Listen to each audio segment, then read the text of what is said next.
It's a nice sunny day, and I'm out today taking my aunt on some errands, and I'm making a stop at Trader Joe's to see if I can find those orchids that I want for that project planter that I had a couple of weeks ago. So let's go in here and see what they've got.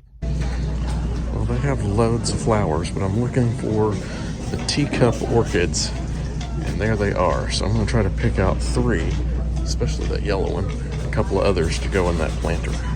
Well, I'll tell you, this is one hop in place, but I ended up getting this yellow instead of the other. This is a little bigger.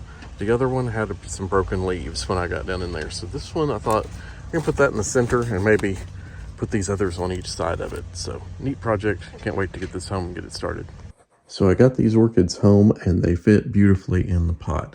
This pot has a deep well in the center, so I put the biggest one in the middle, and then the little ledges hold the smaller pots. And what I'm going to do is finish this off and just leave them in these pots for now with some cured Spanish moss, and just going to fill that in. That way I can just lift the plants out. They're in little plastic containers inside the containers they're in, and water those and then just drop them back in place there.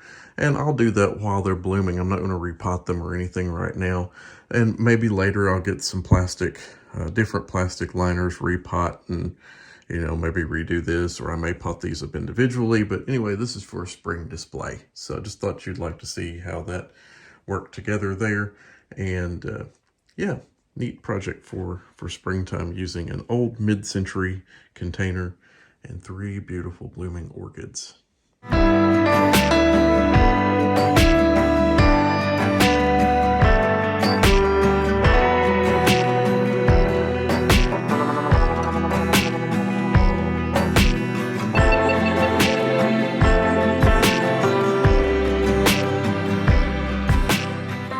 Today I'm going to start the project of cleaning off these caladiums, all the dirt, getting the corms ready to be potted up so I can get them on the heat mat and everything for spring. So that is today's project.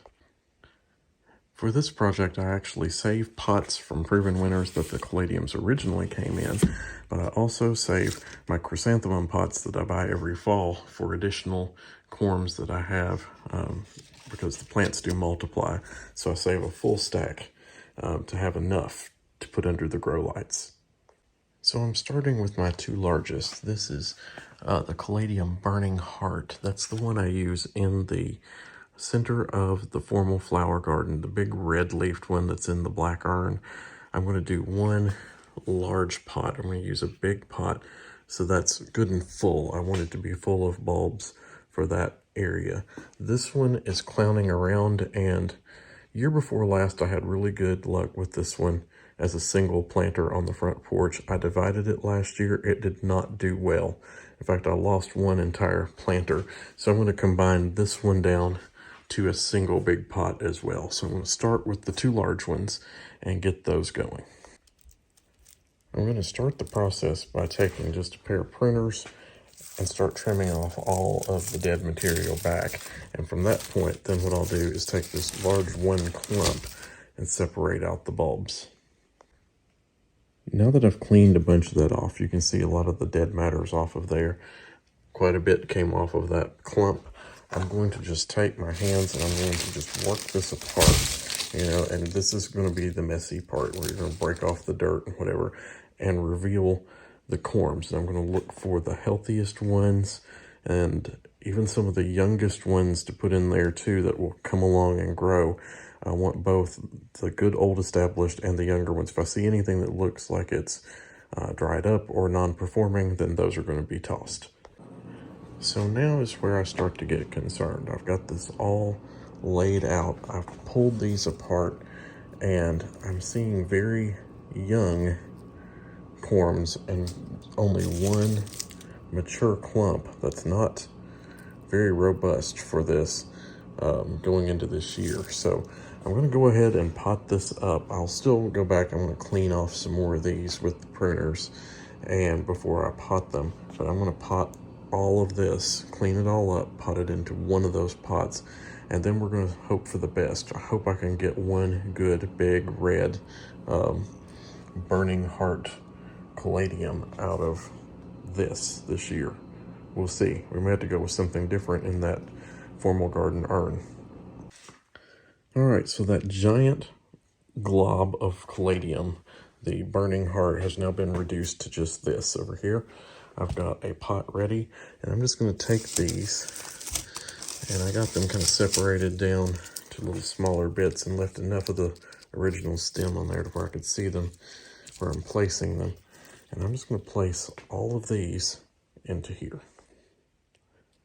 So all of the corms fit in here, and they may look crowded, but don't think of them as being crowded because this is just where they're going to wake up. Once they get sprouted and start for spring, then they're going to be moved into that larger planter where they have room to grow and the bulbs expand even more. But this is just a good warm starting place for these corms. And I'm going to do the same process for all the rest of the caladiums that I have. Some I'll be dividing out into multiple pots, and others I'll be just doing a one pot solution like this one.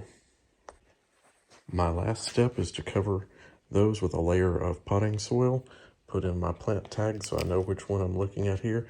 I'll give these a little bit of water, put them into a tray that does not have drain holes in it, and then put them on the heat mat on the plant shelves, and I'll set that at 68 degrees where they'll stay under the grow lights until they start to sprout and come out for springtime. The last portion of this is actually putting the watered caladium onto the heat mat. Now I've got the heat mat set up. I've just wiped all that down and everything. It's set up on a thermostat, and the thermostat is set to 67 degrees. But it checks the temperature of the pot. So you have to take the temperature probe here and actually put that into the pot. Now my guess is this is going to start going down. Yep. So the temperature is going down a little bit, 64.4 degrees. And this mat will actually heat up, and it's warm to my hand right now, to 67 degrees. Caladiums like to have a constant warm heat of, the mid 60s to 70s to get them to wake up from their winter sleep. So that's what the purpose of the heat mat's here for. And I have it on a 4-foot shelf, so if I set these containers around long ways like this, I should get at least 4 across here filled with different caladiums. But only one will be the test pot for the temperature probe here. And it's actually dropped down to 64. So this will continue to heat until that comes up to 67 degrees.